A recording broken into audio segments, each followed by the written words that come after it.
कैसे आप लोग। तो उम्मीद करता हूं कि आपको डेमो 1 में आपका फियर थोड़ा कम हुआ होगा फिजिक्स को लेकर के, और आपको समझ में आया होगा कि इलेक्ट्रिक चार्जेस के बारे में जो हम लोग डिस्कशन किया था। आज इलेक्ट्रोस्टैटिक का है डेमो 2 और आज हम लोग पढ़ेंगे कूलम्ब्स लॉ के बारे में। कल मैंने आप लोगों को कूलम्ब्स लॉ का स्केलर फॉर्म सिखाया था, जिसमें आप लोगों को फॉर्मुलेशन कैसे हुआ था, और आपको वो फॉर्मूला याद होना चाहिए। दैट इज क्या था, F इज इक्वल टू के Q1 Q2 upon R square, जहां Q1 और Q2 क्या था, दोनों चार्जेस की वैल्यू थी, और R क्या था, उनके बीच की दूरी। ठीक, तो आपके पास एक रिलेशन है, और ये K क्या होता है, this is called electrostatic constant. क्या कहते हैं, इलेक्ट्रोस्टैटिक कांस्टेंट, जिसकी वैल्यू कितनी होती है 9 इंटू 10 पावर 9, और अगर फॉर्मूला कोई पूछेगा तो क्या होगा 1 अपॉन 4 पाई एप्सिलॉन नॉट। अब आपको ना मैं एक स्पेशल आपको अलग से एक नॉलेज देता हूं, ठीक है। तो आपको ये पूछना चाहिए कि sir what is this epsilon not. तो हमने यहाँ लिखा हुआ है this is called permittivity of free space. मैं कहता हूं ये ऐसे पढ़ा करो, ये परमिशन है फ्री स्पेस में जो इफेक्ट क्रिएट करेगा चार्ज उसको ट्रैवल करने के लिए, या फिर एक पॉइंट से दूसरे पॉइंट पर वो इफेक्ट जाने के लिए जो परमिशन मिलती है वही है ये परमिटिविटी। समझ में आ रहा है, वेरी सिंपल। तो अभी आपको क्योंकि बहुत चीजें नहीं बताई मैंने, जैसे मैंने नहीं बताया कि जब कोई भी एक चार्ज दूसरे चार्ज के ऊपर फोर्स लगाता है, तो आपने तो हमेशा सीखा है, क्या सीखा है भाई, कि सर कोई एक ऑब्जेक्ट रहता था, हम इधर से आकर के इसको फिजिकली टच करके फोर्स लगाते थे, तो हम कहते थे ये कैसा फोर्स है, हम कहते थे सर ये कांटेक्ट फोर्स है ना। हम इसको क्योंकि टच कर रहे हैं ना, तो ये कांटेक्ट किया इसको। लेकिन जब आपने चार्जेस के फोर्स के बारे में पढ़ा, ये देखिए चार्जेस बने हुए हैं, तो क्या मैंने कभी कहा कि ये चार्ज यहां से जाकर के इसको टच कर रहा है, नहीं कहा मैंने। और दूसरी इंपॉर्टेंट बात कि चैप्टर के स्टार्टिंग में मैंने जो यूनिट बनाई है, थोड़ा सा ना आज हम लोग थोड़ा सा और इसको आसान करने की कोशिश करेंगे, क्योंकि हर डेमो में कुछ नया। तो इलेक्ट्रो का मतलब मैंने सिखाया था, ये क्या होता है, चार्ज है ना। और स्टैटिक्स नाम में ही सब कुछ है। और जब भी मैं पढ़ाऊंगा तो आपको हमेशा एक नई चीज सीखने को मिलेगी कि आप फिजिक्स में जो फोबिया होता है ना, डर का फोबिया, तो मैं आपको सिखाऊंगा बिना हेडिंग को पूरा पढ़े, सिर्फ हेडिंग से आपको आइडिया लग जाएगा कि इस हेडिंग के अंदर क्या पढ़ने वाले हैं। समझ में आ रहा है। तो अब आप क्या सीखेंगे कि चार्ज और स्टैटिक का मतलब होता है रेस्ट। यानी ये बात आपको एकदम गांठ मार लेनी है कि कुछ भी हो जाए चार्ज कभी भी मोशन में नहीं आएगा।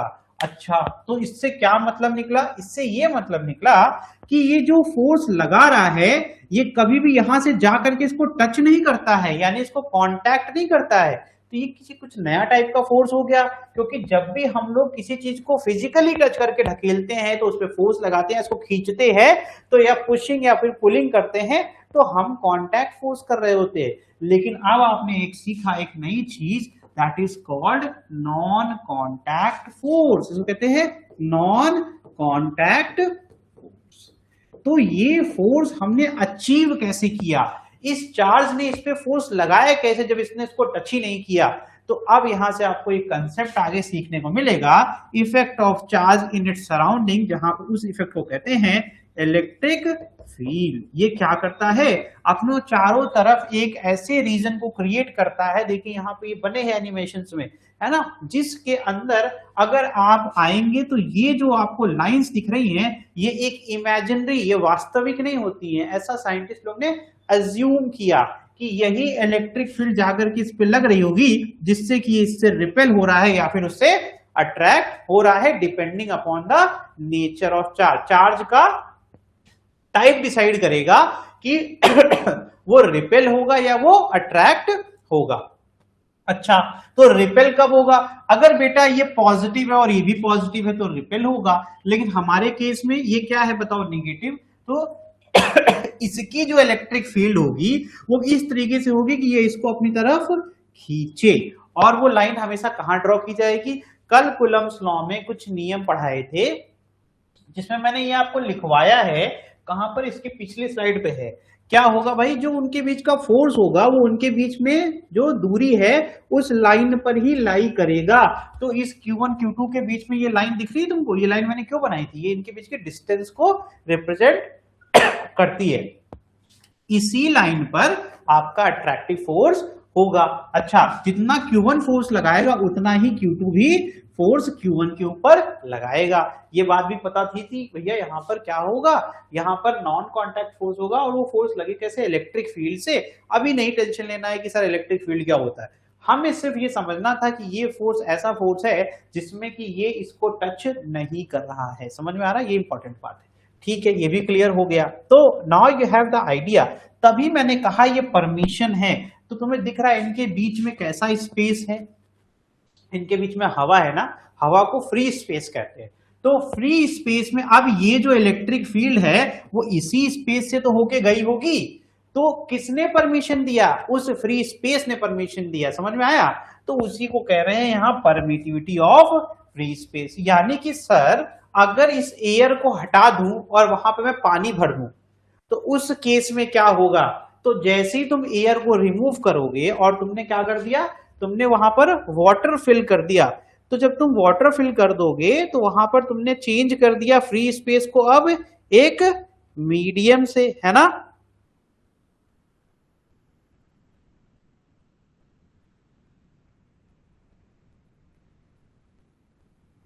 ठीक है, अब उस मीडियम की परमिशन अलग होगी। आपने कभी नोटिस नहीं किया क्या कि जब आप कभी भी पानी में, स्विमिंग पूल में कभी गए हो नहाने वाले, है ना?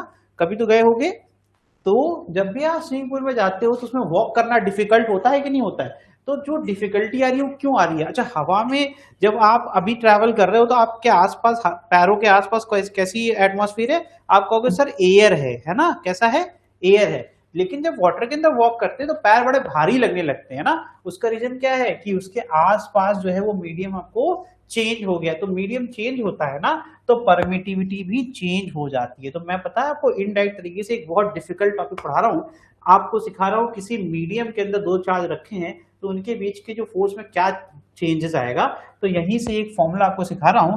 तो परमिटिविटी का एक्चुअल फॉर्मूला होता है एप्सिलॉन नॉट, इसको एप्सिलॉन कहते हैं, ठीक है, into epsilon R. What is epsilon R? इसको कहते हैं डाइलेक्ट्रिक कांस्टेंट या फिर रिलेटिव परमिटिविटी। ये क्या होता है? ये वैल्यू इसकी बदलती रहती है डिपेंडिंग अपॉन द मीडियम। तो इसकी वैल्यू 1 होती है इन केस ऑफ, हाँ, इन केस ऑफ एयर। ठीक है, तो इस तरीके से आप समझिए। तो जब भी हम फॉर्मूला बनाते हैं फ्री स्पेस का तो यानी कि ये एप्सिलॉन आर क्या रहता होगा इस केस में? इस केस में एप्सिलॉन आर होता है 1। तो हमारे फॉर्मूले में दिखता है K is equal to 1/4 epsilon naught, है ना?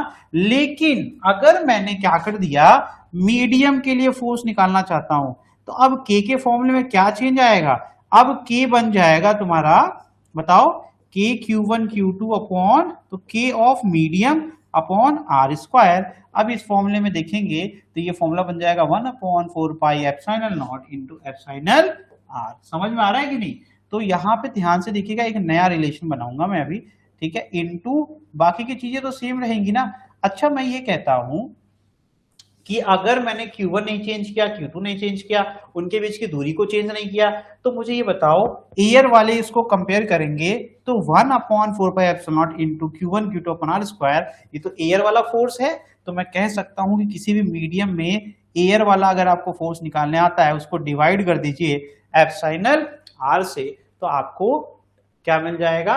उस मीडियम का, यानी कि न्यूमेरिकल्स के लिए एक ट्रिक हो गई कि पूरे न्यूमेरिकल को सॉल्व करेंगे एयर की तरह और जो आंसर आएगा उसको डिवाइड कर देंगे एप्सिलॉन आर से, तो डायरेक्टली हमको क्या मिल जाएगा?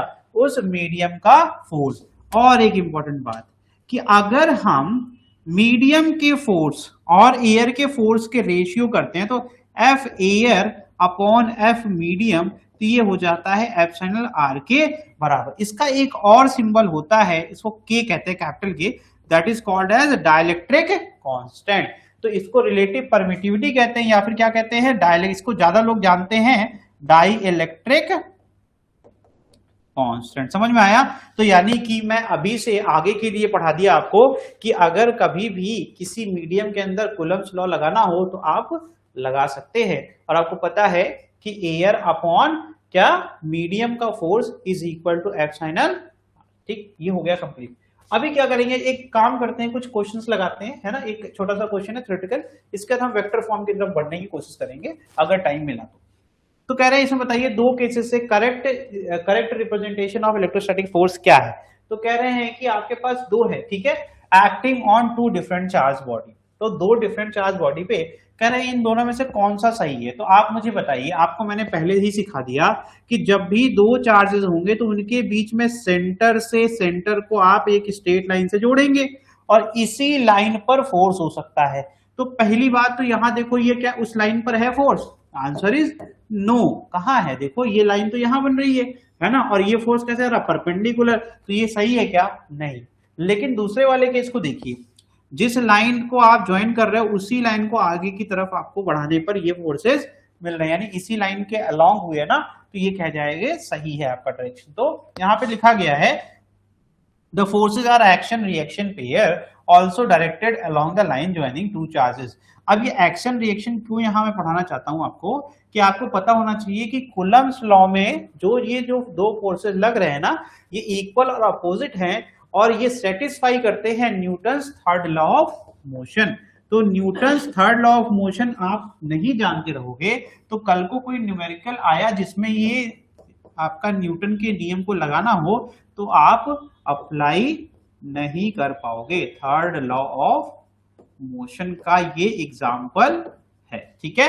Newton third law of motion का एग्जाम्पल कोई पूछेगा तो आप कह सकते हैं कि जब भी कोई दो चार्जेस होते हैं तो उनके बीच में भी क्या होता है? एक्शन रिएक्शन पेयर होता है, ठीक। तो एक्शन रिएक्शन जो जानता है उसको ये भी पता है कि जो फोर्स होते हैं वो इक्वल होते हैं मैग्नीट्यूड में, लेकिन अपोजिट होते हैं डायरेक्शन में।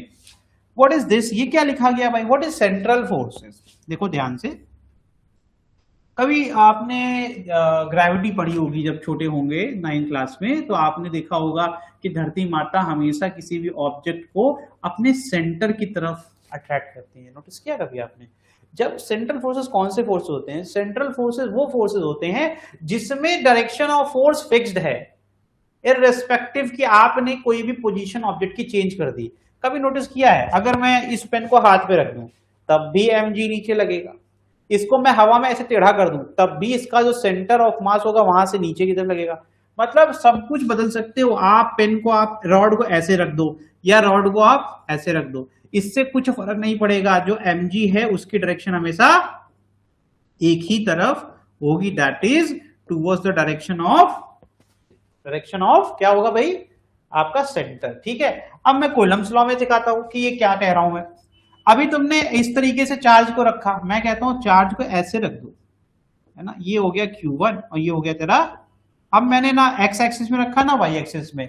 अब मैं बता रहा हूं इससे फर्क नहीं पड़ता, ये हमेशा जो फोर्सेस होंगे वो हमेशा लाइन को फॉलो करेंगे, इररिस्पेक्टिव कि आपने क्या ओरिएंटेशन में रखा। ओरिएंटेशन बदलने से कभी ऐसा नहीं होगा कि फोर्स इस लाइन को छोड़ के किसी और डायरेक्शन में चला जाए। फोर्स हमेशा इसी लाइन के अलोंग लगेगा, जो कि इनके बीच की distance centre to centre distance होगी, ठीक। तो ये ध्यान रखना है। तो ऐसे केसेस में these are called as central forces. लिखा भी है the force directed along the line joining two bodies are known as central forces, ठीक है। और अब ये चीज आगे बढ़ाते हैं, ठीक है। करेक्ट, कुछ इंपॉर्टेंट कैरेक्टरिस्टिक जो हम लोग कुछ इसकी प्रॉपर्टीज गुण के बारे में बात कर लेते हैं जो हमारे इलेक्ट्रोस्टैटिक, इसका नाम क्या है याद रखिएगा, इलेक्ट्रोस्टैटिक फोर्स, ठीक। फॉर्मूला आपको याद हो गया होगा K(Q1 Q2 अपॉन R²। इनका अगर डायरेक्शन कोई पूछेगा तो आप कहेंगे एक्ट किनके बीच में करता है भैया? दो अलग अलग चार्जेस के बीच में। किसी एक सिंगल चार्ज की वजह से नहीं हो सकता, दो चार्जेस चाहिए, पेयर ऑफ चार्जेस नहीं होगा तो नहीं होगा। मैग्नीट्यूड हमेशा बराबर होगा दोनों का, तो इसलिए मॉड वर्ड याद कर लीजिए। मॉड क्या होता है? अगर मान लीजिए ये F1 है और यहाँ पर F2 है, तो अगर ये दोनों एक दूसरे के विपरीत होंगे तो ये इक्वल टू लगाओगे तो ये माइनस हो जाएगा, है ना। माइनस साइन क्या बताता है? दिशा, है ना, अपोजिट डायरेक्शन। तो मैग्नीट्यूड दिखाना है अगर, तो मैग्नीट्यूड से वैल्यू को उठाता है। अगर मान लो +2 है तो मैग्नीट्यूड में भी ये 2 ही आएगा, अगर ये -2 होगा तो अभी भी ये 2 ही आएगा। तो इस तरीके से हम क्या करते हैं? निगेटिविटी को हटा देते हैं। तो मॉड्यूलस का काम होता है नेगेटिव नंबर को पॉजिटिव नंबर बना देना। तो इस तरीके से मैग्नीट्यूड बराबर है, हमेशा एक दूसरे के अपोजिट लगेंगे। ये एक्शन रिएक्शन होते हैं और ये सेंट्रल फोर्स होते हैं, ये हमेशा लाइन ज्वाइनिंग के लाइन पे ही पाए जाते हैं। और किस पे डिपेंड करता है भैया? अभी प्रूफ किया हूं कि मीडियम बदलोगे तो फोर्स रिड्यूस हो जाएगा। आपको मैंने अभी प्रूफ किया पीछे पढ़ा करके। एयर में ज्यादा है कि नहीं? देखो एयर को डिवाइड करोगे, कितना भी छोटा नंबर होगा डिवाइड करोगे तो ये वैल्यू रिड्यूस होगी कि नहीं होगी? इस तरीके से देखो आपको मैंने बताया। तो कूलम्ब्स लॉ अब क्या करने वाले हैं? अगर हम धीमे धीमे अब वेक्टर फॉर्म की तरफ बढ़े तो यहाँ पर देखिए इलेक्ट्रोस्टैटिक फोर्स जो है वो इंटरेक्शन बिटवीन टू चार्जेस है, और वो किसी तीसरे चार्ज के होने ना होने से उसको फर्क नहीं पड़ता। तो लिखा गया इंडिपेंडेंट ऑफ प्रेजेंस और एब्सेंस ऑफ अदर चार्जेस। कल मैंने इसकी थोड़ी सी झलक आपको दी थी, मैंने ऐसे रफली बनाया था Q1 Q2 Q3, तो मैंने सिखाया था कि हमें निकालना है तो हम हमेशा पेयर करेंगे। हम क्या करेंगे, किसी भी एक चार्ज पर टोटल फोर्स निकालना है तो हम क्या करेंगे, हम जितने पॉसिबल पेयर उस चार्ज के साथ हैं, जितने भी उसके सराउंडिंग में डिस्क्रीट, इसको वर्ड होता है डिस्क्रीट का मतलब जैसे आप किसी चीज को बिखेर दीजिए, जैसे आपने क्या लिया, गेहूं का एक मुट्ठी लिया, ऐसे सरफेस छोड़ दिया, तो क्या होगा, आपको अलग अलग जगह पर मिलेगा ना एक एक दाना। तो डिस्क्रीट चार्जेस की बात हो रही है, ठीक है। तो डिस्क्रीट चार्जेस से आपको आइडिया लग जाएगा कि हम यहां पर कितने चार्जेस है, 1 2 3, ठीक। तो हमने कह दिया, बताइए नेट फोर्स, कूलम्ब फोर्स या फिर electrostatic force on charge Q1 अगर मैं आपसे पूछता हूं तो फिर आपको वो बताना है, ठीक है।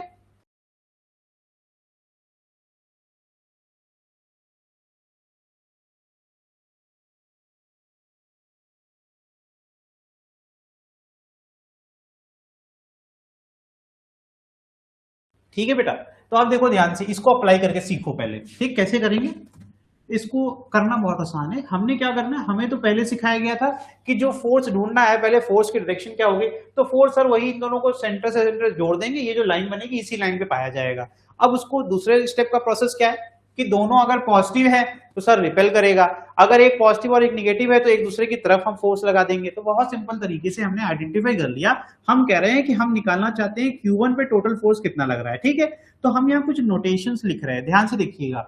ये F12 का मतलब, थोड़ा नोटेशन को याद कर लो, ठीक है। अगर लिखा है F12, इसका क्या मतलब हुआ, force on charge 1 due to charge, ठीक है। और F21 होगा तो क्या हो जाएगा, force on charge 2 due to charge 1, यानी आपको आइडिया लग गया। तो यहां पर F12 सिंबल से आपको आइडिया लग रहा है कि इसने इस पर कितना फोर्स लगाया, ठीक है, वो आपका डायरेक्शन आ गया। ये अट्रैक्ट करेगा कि नहीं करेगा, नेगेटिव पॉजिटिव को अट्रैक्ट करता है, वेरी गुड, है ना। तो ये हो गया तुम्हारा डायरेक्शन। दूसरा, इधर गया भाई, ये भी निगेटिव था तो ये भी इसको अट्रैक्ट करा। देखो 1 3 का मतलब क्या हुआ कि force on Q1 due to charge 3, ठीक है, वेरी गुड। अब हमें क्या मिल गया, दोनों फोर्स मिल गए, ठीक है, दो ही फोर्स लग रहे थे। अब इनको क्या करेंगे हम वेक्टर सम आता है हम लोग को, देखो ध्यान से। हमारा जो फोर्स होता है, फोर्स हमेशा दिशा पर निर्भर करता है। तो इसका मतलब है फोर्स कैसी क्वांटिटी है, वेक्टर क्वांटिटी है। वेक्टर क्वांटिटी है तो यानी कि इसको हम सिंपल 2 + 2 की तरह ऐड नहीं कर सकते। इसके लिए हमने क्या क्या पढ़ा हुआ है, हमने पढ़ा है triangle law of vector addition और पढ़ा है पैरेललोग्राम ऑफ वेक्टर एडिशन। दो तरीके के नियम पढ़े हुए हैं। अब इसमें से ये डिसाइड कैसे होगा कि कौन सा नियम लगेगा, वो अभी मैं जब आपको पढ़ाऊंगा तब आपको सिखा दूंगा। तो अगर मुझे निकालना है force on Q1, total force अगर निकालना है तो मैं लिखूंगा यहां पर F12 वेक्टर प्लस F13, है ना, F13 वेक्टर। अब इसको वेक्टर सम कैसे करना है अभी मैं आगे सिखाऊंगा, तो आपको पढ़ाऊंगा, ठीक है, क्योंकि सारे नियम सिखाऊंगा, सब कुछ सिखाऊंगा। तो अब इसको पढ़ लेते हैं। यहाँ पर आपको मैंने ये आपको मैंने जो सिखाया इसी कहते हैं सुपरपोजिशन प्रिंसिपल। इसमें आपको सिखाया कि किसी भी एक चार्ज के ऊपर लगने वाला जो फोर्स है वो दूसरे चार्ज पर, पहली बात तो उससे इफेक्ट नहीं होगा, और टोटल चार्ज क्या होगा, vector sum of all the charges जो आपके फोर्स लगा रहे होंगे, ठीक है। तो सारे चार्जेस के जो वेक्टर का फोर्स लगेगा, जैसे F12 F13 सबका वेक्टर सम कर दोगे तो तुम्हें टोटल फोर्स मिल जाएगा। Electrostatic force is a conservative force. तो ध्यान से देखना, एक होता है कंजर्वेटिव फोर्स, एक होता है नॉन कंजर्वेटिव फोर्स ना। तो कंजर्वेटिव फोर्स की जो फील्ड होती है ना, अभी आगे चल के मिलेगा, उसमें आपका जो नेटवर्क डन है डिफरेंट पाथ पर, आप कार्य जो करते हो, कार्य का फॉर्मूला याद है,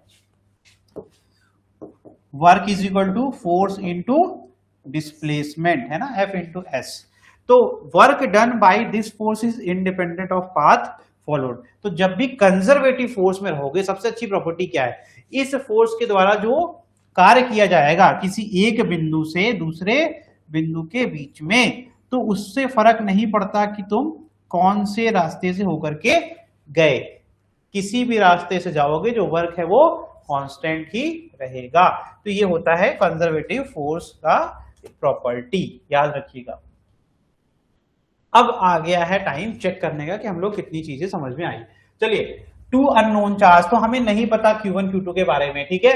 are kept at a fixed distance, आर उनके बीच की दूरी कितनी है आर। तो कह रहे हैं मिनिमम फोर्स कितना होगा इन चार्जेस के बीच में। तो कह रहे हैं आप मुझे बताइए एफ मिनिमम। तो जो मैंने पढ़ाया है उसके बियॉन्ड तो ये क्वेश्चन नहीं पूछ सकता मैं आपसे, तो आप सिंपलेस्ट चीज के बारे में सोचिए और इस क्वेश्चन को सॉल्व करिए। चलिए ट्राई करिए भाई।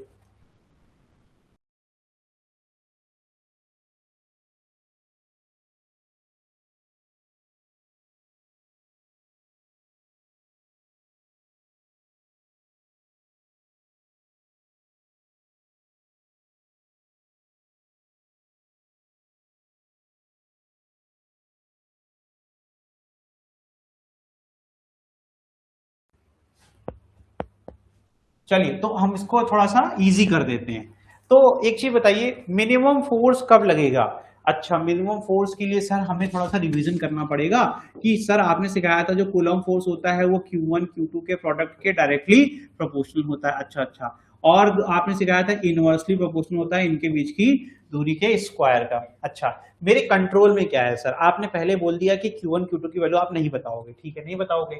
अच्छा, R तो आपने फिक्स कर रखा है, यानी इसको मैं बदल नहीं सकता। जब मैं इसको बदल नहीं सकता तो ये मेरे किसी काम का नहीं है, यानी फोर्स की वैल्यू यहाँ पर हम चेंज नहीं कर सकते। इसकी वैल्यू जब चेंज नहीं कर सकते तो फोर्स की वैल्यू तो फिक्स्ड है। तो यानी कि एक चीज तो क्लियर होगी कि जो फॉर्मूला आता है वो लिख लेता हूँ कि Q1 Q2 upon R square. अच्छा, तो मेरे कंट्रोल में अब एक ही चीज बची Q1 और Q2। तो अगर Q1 Q2 को मैं मिनिमम कर दूंगा तो फोर्स भी मिनिमम हो जाएगा। तो इसका मतलब है कि अगर ये जो प्रोडक्ट है ये मिन हो जाए, और ये कब मिन होगा, जब Q1 का मिनिमम वैल्यू और Q2 का मिनिमम वैल्यू। और मैंने क्या सिखाया था, स्मॉलेस्ट चार्ज जो एग्जिस्ट करता है इन यूनिवर्स इज क्या है भाई, वो इज इक्वल टू ई, है ना। तो इसका मतलब है the formula is very simple. ये क्वेश्चंस होते हैं IQ वाले, इसमें आपको थोड़ा सा अलग सोचना होता है ना।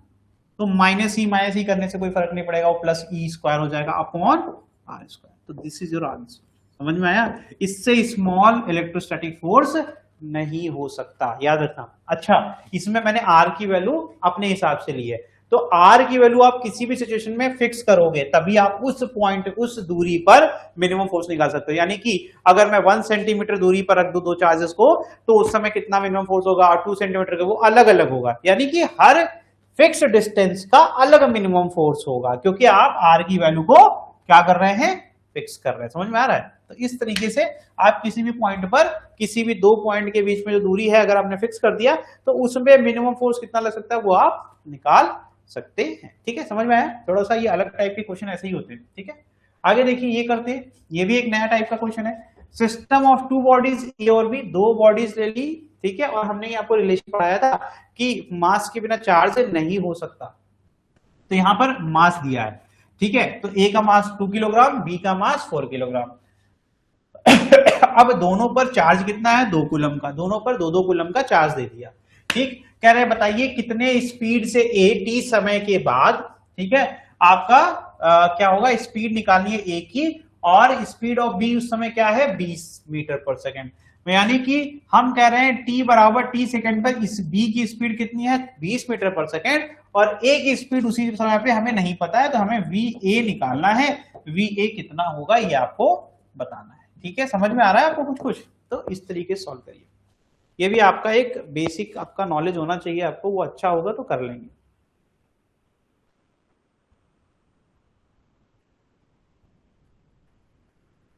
कंजर्वेशन ऑफ मोमेंटम अगर आपने पढ़ा हो तो आप कर सकते हैं। ए और बी को अगर हम लोग एक सिस्टम मान लें, ए और बी को अगर, क्योंकि सीधी सीधी बात है दोनों एक दूसरे पे इक्वल अपोजिट फोर्स लगा रहे हैं, है ना, तो सॉल्व करते हैं, पता नहीं देखता हूं। ठीक है, तो क्या हो जाएगा, तो कंजर्वेशन ऑफ मोमेंटम का initial momentum is equal to final, यही तो होता है ना, तो यानी P I is equal to P F. Solve कर डालिए, क्या हो जाएगा भाई बताओ। टोटल मोमेंटम निकालेंगे इनिशियल, इनिशियल पे क्या है दोनों रेस्ट पर आप ले लीजिए, है ना, और फिर क्या हो जाएगा, फॉर्मूला क्या हो जाएगा, अपोजिट डायरेक्शन में दोनों जाएंगे, क्या हो जाएगा, एम ए वी ए फिर plus M B into 20 is equal to, यही तो होगा ना। अब आप सॉल्व करके मुझे आंसर बताइए कितना आ रहा है तुम्हारा आंसर, -40 +40, माइनस तो बोलना पड़ेगा ना, मेरा डायरेक्शन तो डिपेंडेंट है। अब आप 40 बोल देंगे तो उधर जा रहा है, उधर जा नहीं सकता। तो पहली बात तो दोनों पर सेम चार्जेस हैं, तो ये लाइक चार्जेस कहलाएंगे। और ये क्या करेंगे, हमें पूरा कंसेप्ट देखना है, कोई करेंगे तो एक ऑप्शन गलत हो जाएगा हमारा, ठीक है। तो उसमें एक ऑप्शन दिया रहेगा +40, एक दिया रहेगा -40, आपने सोचा ही नहीं, आपने 40 लगा दिया, तो आंसर तो गलत हो गया। तो यहाँ पर माइनस आना चाहिए और देखो आएगा भी, ठीक है। तो ये क्या हो जाएगा, M A V A is equal to minus M B into 20, this is equal to -4 into 20 and V A is equal to divide by 2, right. तो कितना आ गया, देखो ये एग्जैक्ट आ रहा है कि नहीं, -40 मीटर पर सेकेंड, ठीक है। तो कभी गलत नहीं आएगा, direction is very important, the answer is -40 metre per second, not 40 metre per second, ठीक है। चले, तो ये हमने कभी सोचा नहीं कि हम इलेक्ट्रोस्टैटिक पढ़ रहे हैं और हमारा 11th का कंसेप्ट लग जाएगा। तो आपको याद रखना है कि चैप्टर्स कोई भी हो, पुराने कंसेप्ट्स को लेकर के ही नया चैप्टर बनता है। आप 11th को सोचेंगे कि 11th नहीं पढ़ेंगे और 12th कर लेंगे, इट इज इम्पॉसिबल। ये भी एक मिथ आपको पता होना चाहिए। और कई बार हम ये नहीं जानते हैं और हम ब्लेम करने लगते हैं कि फिजिक्स डिफिकल्ट है। फिजिक्स की प्रॉब्लम ये है कि वो बहुत लिंक्ड है, वो जुड़ी हुई है हर छोटे छोटे चैप्टर से, और टॉपिक्स क्या होते हैं ना, वो मिक्स हो जाते हैं। तो जब सारे टॉपिक का नॉलेज होगा तुम्हें, तो धीमे धीमे सब कुछ समझ में आएगा। यानी कि आपको ना पढ़ना कैसे चाहिए, तो कोई पूछता है सर पढ़े कैसे, तो मैं कहता हूं उनको लैडर के सिस्टम के साथ पढ़ना चाहिए। यानी आपने अगर जंप मारा एक स्टेप छोड़ के, तो घटना हो सकती है। अगर आप तुक्के से पहुंच गए तब तो ऊपर चले गए, नहीं तो यहां से स्लिप करेंगे तो सीधे नीचे जाएंगे। तो यानी कि आप स्टेप वाइज मैनर में पढ़ेंगे और सारे लैडर्स को जोड़ते चलेंगे, तो आपकी लैडर बहुत अच्छी बनेगी और बहुत बड़ी बनेगी। लेकिन आप स्किप करते रहेंगे तो आप कभी ना कभी तो एक्सीडेंट होगा ही, क्योंकि आप जब भी कोई कर्तव्य करते हैं तो रिस्क ऑफ डैमेज तो होता ही है, ठीक है। चलो अब ये क्वेश्चन करके दिखाओ भाई। कह रहे हैं एक सिस्टम में 2 बॉडीज है, वही पुराना क्वेश्चन, उसी को थोड़ा सा मॉडिफाई किया, ठीक है। तो यहां पर इस बार स्पीड नहीं पूछ रहे हैं तुमसे, वेलोसिटी नहीं पूछ रहे, तुमसे कह रहे हैं कितनी दूरी, है ना, t समय बाद कितनी दूरी तय करेगा। तो ए भी कह दिया 2 किलो 4 किलो, दोनों पर 2 कूलम का चार्ज है। कह रहे हैं बताइए find the distance travelled by A. तो अगर इसकी वेलोसिटी पता रहेगा और टाइम पता रहता तो निकाल लेते तुम। इस बार थोड़ा सा अलग दिमाग लगाना पड़ेगा। If the distance travelled by B is 10 metre, उतने ही समय में वो 10 मीटर जा रहा है, तो ये कितने मीटर जाएगा। तो दिमाग लगाओ, जैसे पिछला किया था वैसे ही करो।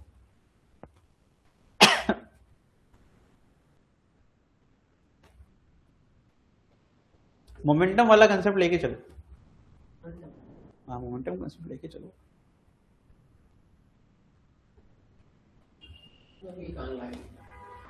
चलो लगाओ, दिमाग लगाओ।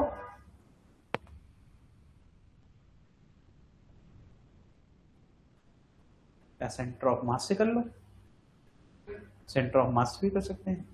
Centre of mass of the system will be at rest.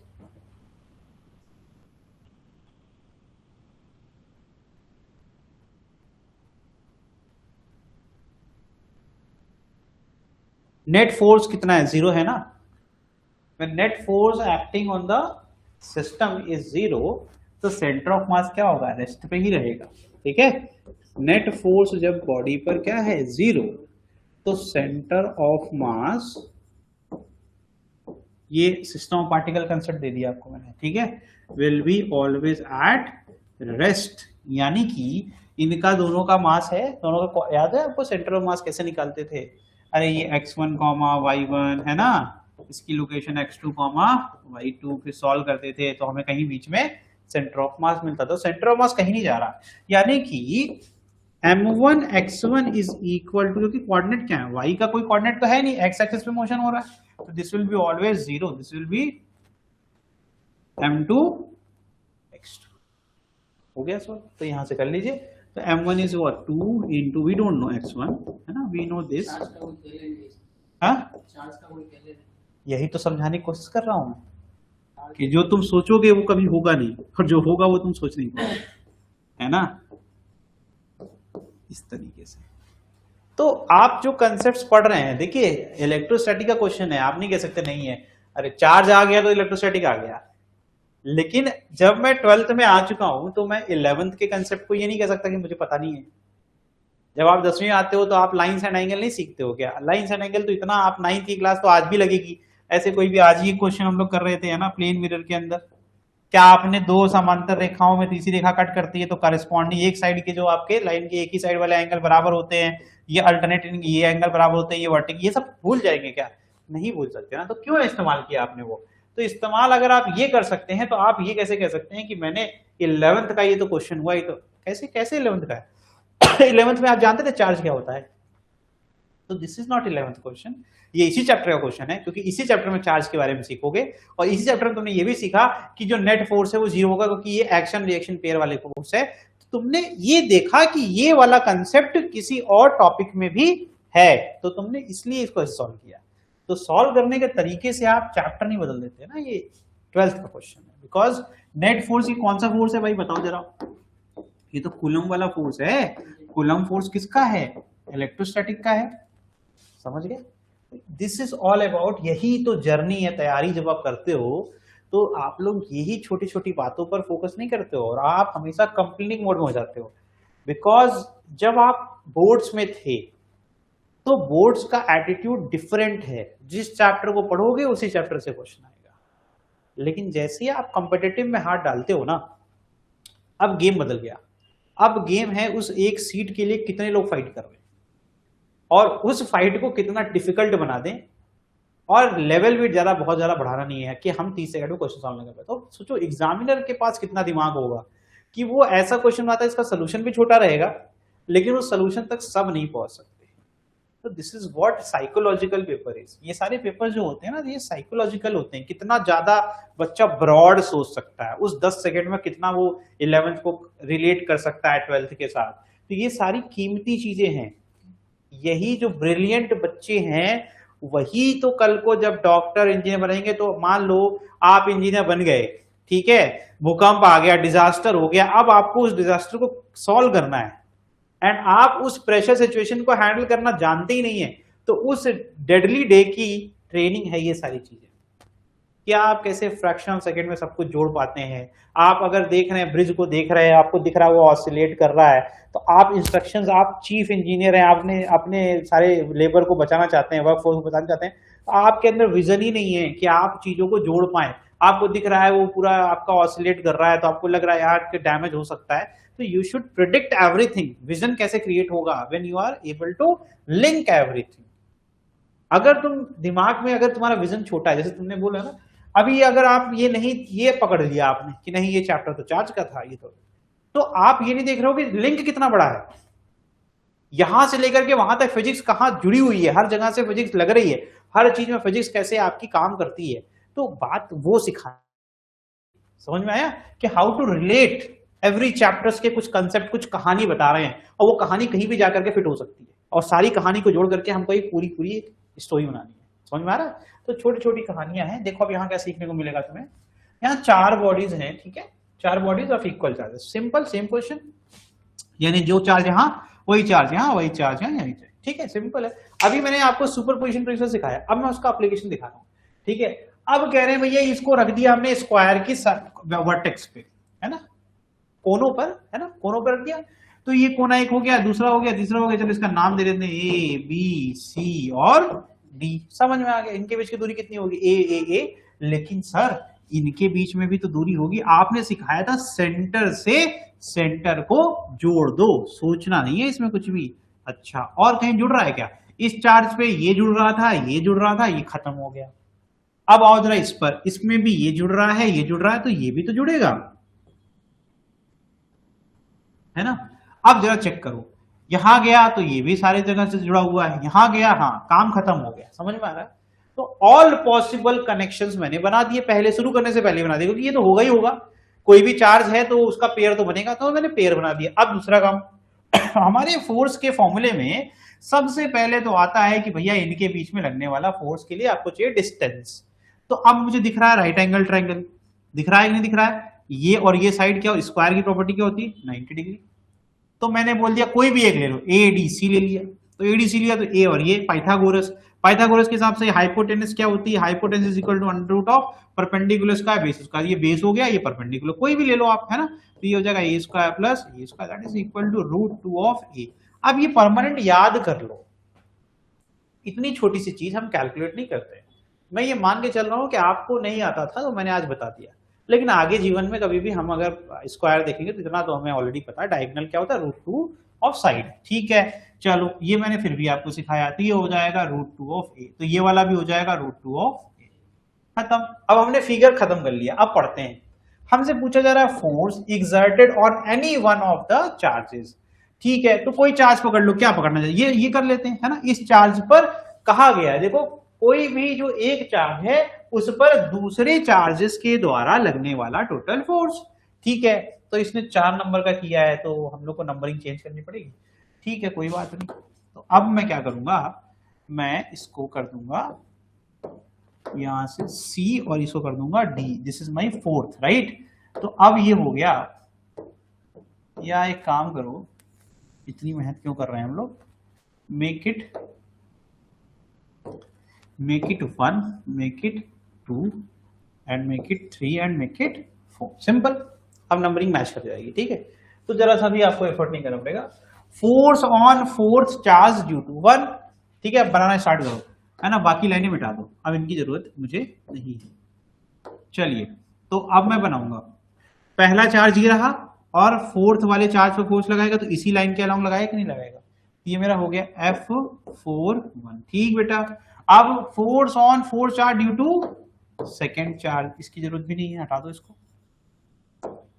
तो सेकेंड चार्ज ये रहा बेटा, ये लाइन रही, ये हो गया F21, F4, ठीक है। अब ये वाला तो इस पे भी इधर लग जाएगा, हो जाएगा force on fourth due to, ध्यान से देखिएगा बहुत इंपॉर्टेंट है, ठीक है। तो टोटल फोर्स क्या होगा, तो ये वेक्टर सम होगा, क्या होगा, टोटल फोर्स हमेशा वेक्टर सम। तो पहले एक काम करते हैं, मैग्नीट्यूड निकालना सिखाता हूं। तो क्या हो जाएगा भाई, F41 is equal to K Q4 into Q1 divide by, इनके बीच की दूरी कितनी थी, रूट 2a का स्क्वायर, है ना, ये हो गया इनका स्क्वायर, ये हो जाएगा K Q4 Q1 divided by 2a square, ठीक है ना। And we know that Q1 is equal to Q2 is equal to Q3 is equal to Q4 is equal to Q, ठीक है। तो we can say KQ square upon 2a square, कैसे पता चला, ये लिखा है भाई, इक्वल चार्जेस, ठीक है। चले भाई आगे, अब फोर्स ड्यू टू चार्ज 2, अब निकालना है 4-2, तो ये जाएगा K, अब जल्दी जल्दी करूंगा, Q स्क्वायर अपॉन क्या जाएगा बताओ, A स्क्वायर, ठीक, ये क्या हो जाएगा, F43 K Q square upon, इनके बीच की दूरी देख लिया, कभी समझ नहीं आया ना तो ये देख लो, 4-3 में A, 2 और 4 के बीच में कितना A, ठीक है बेटा। ऐसे तो कितने इक्वेशन बन गए, 3 इक्वेशन बन गए, 1 2 और 3। अब ध्यान से यहां से सीखना पड़ेगा आपको कि कैसे करते हैं। तो देखो इसमें 2 नियम होते हैं ना, इसमें अगर वेक्टर में करोगे तो F net vector will be equal to, अब सबका वेक्टर लिखना पड़ेगा, F41 vector plus F42 vector plus F43, याद रखना ये वेक्टर में करना पड़ता है। अब इसको हम सॉल्व कैसे करेंगे और कैसे, हमारे पास नियम क्या क्या है, तो एक ही फॉर्मूला होता है रिजल्टेंट बिटवीन, कोई भी 2 वेक्टर है ना, इस तरीके से ये 2 वेक्टर बनाओ, ठीक है, इनके बीच का अगर हमें निकालना है रिजल्टेंट तो क्या हो जाएगा बताओ, under root a square plus b square plus 2ab cos of theta. ये थीटा क्या होता है, theta is the angle between A and, देखो मैं तुम्हें थ्योरम अभी नहीं पढ़ा रहा हूं, जो कि जब मैं बेसिक मैथ पढ़ाऊंगा पूरा तो उसमें सिखा दूंगा, अभी मैं तुम्हें सिर्फ काम के बता रहा हूं, तुम बोर हो जाओगे और कहोगे बेकार पढ़ाते हैं। ये हो जाएगा 90, यहां कितना एंगल बताओ, 4-2 और 4-3 के बीच का एंगल बताइए, 4-2 और 4-3 90। अब यही फॉर्मूले में वैल्यू पुट करो, देखो हम पहले क्या सॉल्व करेंगे, इनको सॉल्व करेंगे क्योंकि हमें चाहिए मैग्नीट्यूड, समझ में आ रहा है। तो अब इनको सॉल्व करेंगे तो इनका रिजल्टेंट क्या जाएगा, F41, आप इसको रहने दोगे ऐसे, ठीक है, प्लस ये क्या हो जाएगा बताओ, अंडर रूट के अंदर, ठीक। अच्छा ये बताओ, इसकी वैल्यू बराबर नहीं है, देखो KQ square upon E square, KQ square upon है ना, ध्यान से देखना। तो इट विल बी के क्यू स्क्वायर अपॉन, या मैं इसको ना, इसको मैं क्या करता हूं, इसको मैं एफ लिख देता हूं, ठीक है ना, दोनों वैल्यू सेम है ना। तो एफ का स्क्वायर प्लस एफ का स्क्वायर प्लस, आप मुझे बताओ cos 90 क्या होता है, cos 90 जीरो होता है, यानी इसके बाद कुछ लिखने की जरूरत है नहीं। तो आंसर क्या रहा है, √2f²। तो √2 अंदर रहेगा और बाहर क्या जाएगा, यानी आंसर क्या आ गया, √2 टाइम्स ऑफ के क्यू स्क्वायर अपॉन ए स्क्वायर। ये तुमने इतना सॉल्व किया, इसकी डायरेक्शन सिखाता हूं मैं तुम्हें, ठीक है। तो ध्यान से देखना, इसमें फॉर्मूला होता है tan ऑफ अल्फा, क्या कहते हैं इसको, tan ऑफ अल्फा। ये क्या एंगल क्या होता है, ये दोनों में से कोई एक बेस वेक्टर तुम मानोगे, चाहे तुम इसको बेस मानोगे चाहे इसको, मतलब आप ये समझ लो कि एक पहला वेक्टर होगा एक दूसरा वेक्टर होगा, जैसे इसमें ए पहला था और बी दूसरा था, तो तुमने भी तो माना होगा या तो ये पहला मानोगे या तो ये पहला मानोगे, राइट। तो जो भी तुम पहला मानोगे उससे जो रिजल्टेंट होगा उसकी जो डायरेक्शन होती है वहां एंगल बनता है अल्फा। क्या बनता है, अल्फा। तो इसका फॉर्मूला क्या होता है, जिसके साथ तुम्हारा ये बेस है, ये बेस है ना, तो बेस का जो दूसरा वेक्टर है वो न्यूमरेटर में आ जाएगा। कहां जाएगा, न्यूमरेटर। ये सब ट्रिक्स बता रहा हूं आपको मैं, बिना पढ़े आप करेंगे और सेम आंसर आएगा, जो पढ़ के करेगा और आप करेंगे सेम आंसर आएगा। इसको कहते हैं, मैं बोलता हूं, मैं कैसे बोलता हूं, मैं, मेरा एक बोलने का तरीका है, मैं कहता हूं y अपॉन एक्स। अब मेरी जो y है वो y एक्सिस नहीं है, ये जो मैं y बोलता हूं, ये मैं बोलता हूं कि अल्फा जहां बन रहा है वो मेरा x हो गया और दूसरा वाला क्या हो गया, y। तो हमेशा ये y रहेगा ये x, तो इससे फर्क नहीं पड़ता कि एक्सिस क्या है। तो इसको बोलने अपना पढ़ने का तरीका होता है। आपको पता है ये दोनों वैल्यू बराबर हैं, तो आप बताओ मुझे tan alpha is equal to 1। अच्छा बताओ कौन सा ऐसा एंगल है जिस पर 1 आता है, तो 45 है ना। आप मुझे बताओ डायगोनल कितना एंगल बनाता है, 45। तो यहां भी कितना बना रहा होगा, 45। तो ये यानी कि अल्फा कितना आ गया, यानी कि जो रिजल्टेंट आया, सुनना ध्यान से, अब यहीं से पढ़ने वाली बात आ गई, रिजल्टेंट जो आया किसका, R1 बोल देता हूं, वो तो सेम डायरेक्शन में है F41 की। अब जो बताने जा रहा हूं वो वेक्टर की सबसे इंपॉर्टेंट बात है। अगर वेक्टर में, जैसे वेक्टर से जो डर लगता है उनके लिए इंपॉर्टेंट है, बाकी जिनको आता है वो कहेंगे सर क्या बोल रहे हो, तो जिनको नहीं आता उनके लिए बड़ी इंपॉर्टेंट बात है। मैं कहता हूं वेक्टर का नियम तभी लगेगा जब कोई एंगल बन रहा है दोनों वेक्टर के बीच में। अगर दो ऐसे एंगल मिल जाए, एक हो जाए 0 डिग्री और एक हो जाए 180, तो सिंपल एडिशन और सब्ट्रैक्शन लगता है। यानी कि अगर सेम डायरेक्शन में दोनों वेक्टर होंगे तो हमें टेंशन नहीं लेनी है, हमें 2 + 2 की तरह जोड़ देना है। और अगर अपोजिट यानी 180 पर होंगे तो दोनों को सब्ट्रैक्ट कर दो, बिना टेंशन के। आपको डायरेक्शन, रिजल्टेंट की डायरेक्शन जाननी है, तो जब एडिशन हो रहा है तब तो जो डायरेक्शन थी वही डायरेक्शन आ जाएगी। लेकिन अगर सब्ट्रैक्शन हो रहा है तो दोनों में से अगर आंसर पॉजिटिव आ गया, मान लो पहली वैल्यू छोटी है दूसरी बड़ी, तो दूसरे वाले का डायरेक्शन पकड़ लेना, नहीं तो पहले वाले का डायरेक्शन पकड़ लेना। समझ में आया। तो हमारे केस में, इस केस में रिजल्टेंट तो डायगोनल के ही में आएगा ना, क्योंकि दोनों क्या हो रहा है, एडिशन हो रहा है। यानी फाइनल आंसर क्या होगा सर, तो मैंने आपको सिखाया कि स्केलर ही पढ़ा तुमने, अभी तुमने वेक्टर नहीं पढ़ा, लेकिन फिर भी वेक्टर का क्वेश्चन तुमसे सॉल्व करवा रहा हूं यूजिंग वेक्टर्स, ठीक है। तो अभी एक बात इसके पहले बोली थी, दोबारा बोल रहा हूं, जो तुमने पढ़ लिया है वो तो ज्यादा कीमती है नया पढ़ने के लिए। तो आपको अगर सिर्फ वेक्टर अगर आता होता आज, तो तुमने बिना वेक्टर पढ़े ये सारे क्वेश्चंस आपने कर लेने हैं। तो यही होता है बेसिक मैथमेटिक्स का फायदा, कि हमारे बेसिक जितने स्ट्रांग रहेंगे ना, क्वेश्चंस किसी भी चैप्टर के हों, वो डिपेंड उसी कंसेप्ट पे करता है जो तुम पढ़ के आ रहे हो, ठीक है। तो आज आपने ये चीज सीखी, तो मैंने 2 क्वेश्चंस कराए, क्योंकि इसके बाद एक कॉम्प्लेक्स टॉपिक आएगा, दैट इज वेक्टर फॉर्म, जो कि अभी तो नहीं हो पाएगा, लेकिन हम इसको दिखाते हैं कंप्लीट करके आंसर, ठीक है। Let me show you.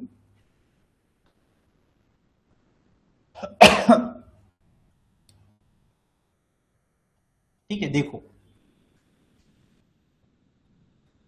तो यानी कि हम लोग ने जो सॉल्व किया था उसमें एफ नेट वेक्टर का जो मैग्नीट्यूड था वो क्या आ गया था, F41, है ना। अब इसमें सिंपल एडिशन क्यों हो रहा है, क्योंकि डायरेक्शन सेम थी, और R1 बोला था मैंने उसको, मैंने क्या बोला था, दोनों के सम को R1 बोला था ना। तो अब इसका आंसर क्या हो जाएगा, ये फॉर्मूला क्या था, KQ² अपॉन 2A² प्लस इसका फॉर्मूला क्या था, √2 into KQ² upon A²। Common ले लो, ये आप कॉमन ले लो, बचेगा क्या, 1/2 प्लस √2। समझ में आ रहा है कि नहीं? आप अगर इसको चाहें तो इसको ऐसे भी छोड़ सकते हैं, या फिर आप क्या एलसीएम ले लीजिए। अगर आप एलसीएम ले भी लोगे तो क्या हो जाएगा, दिस विल बिकम के क्यू स्क्वायर, क्या आ जाएगा बताइए भाई, 1 प्लस 2√2 अपॉन में 2a स्क्वायर। तो ये तुमने निकाल लिया net force on any charge, इसका सिर्फ मैग्नीट्यूड निकाला है आपने, ठीक है, समझ में आया?